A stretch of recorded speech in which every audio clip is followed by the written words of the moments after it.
It's Friday night. Chill vibes muna tayo. Mag-hangout muna tayo dito sa labas. Siya nga po pala, kasama ko ngayon si Bogart. Bogart kasi ang pangalan ng bike ko na to. Lagi na kami magkasama nito eh. Mga 5 buwan na kami magkasama. Hindi na ata kami mapaghihiwalay nito eh.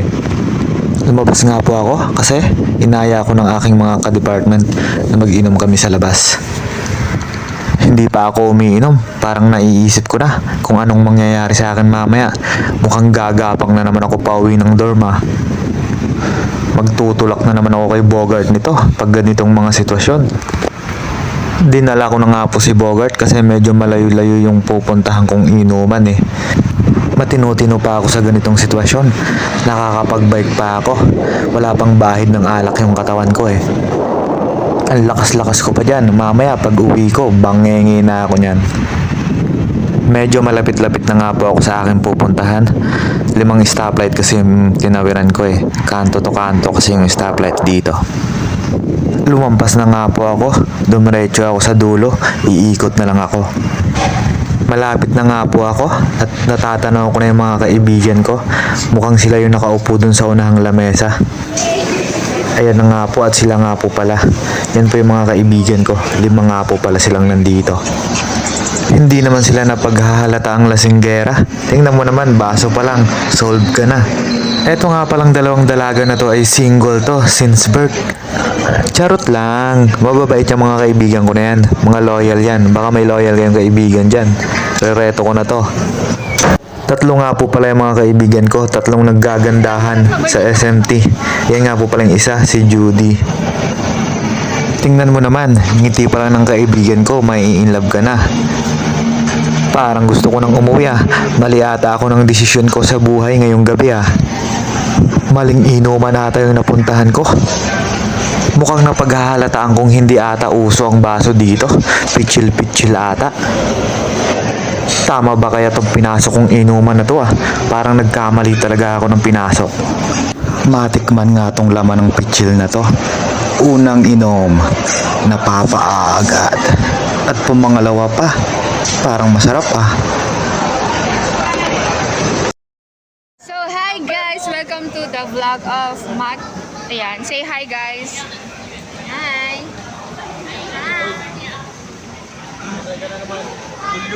Ayan po, at mukhang may tama na tong kaibigan kong si Kuya Jurel. Pinaka-loyal daw ng SMT to. Loyal nga ba talaga to? Matanong nga minsan. Ayan nga po at nagpapaliwanag pa si Kuya Jurel. Dati namang walang salamin to. Ewan bakit nagsuot ng salamin to ngayong gabi. Dating bulag siguro to. Bumili nga pala talaga siya ng salamin para makita daw niya ang halagang binibigay niya sa taong papahalagahan niya. Mukhang tumatalab na yung isang basong beer na ininom ni Maring Melay ah. Tingnan mo oh. Napapasarap ata ang inuman namin at di pa kami nakontento. Nagtimpla pa kami ng vodka with Sprite. Hindi pa nga namin nauumpisang ubusin yung vodka. Parang nararamdaman kong may second session na naman ah. Parang sa park na naman ang bagsak namin ito ah.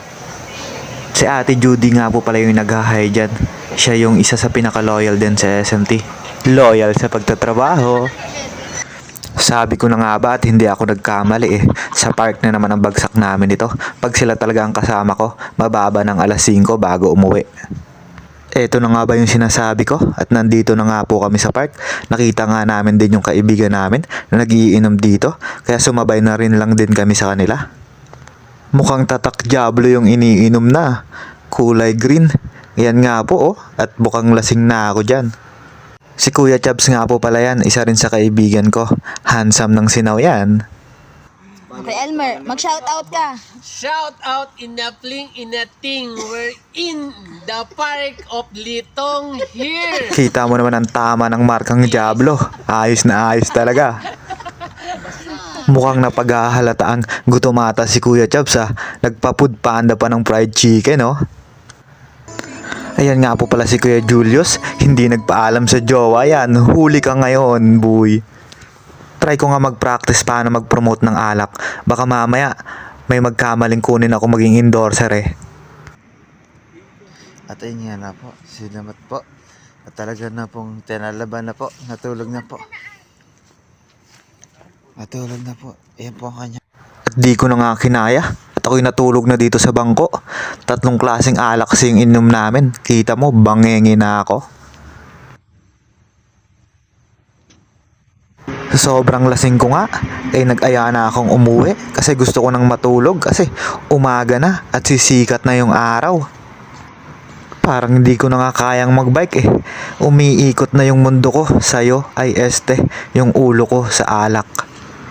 Hanggang dito na lang po uli at ako'y magpapahinga na at ako'y uuwi na. Siya nga pala, bago ko makalimutan, shoutout nga pala kay Lizeldi. Kumusta ka na? Ito na yung kaibigan mo, lasing na lasing na. It's me, Matt. Batang Antikenyo. Basta Antikenyo, mapinalangga.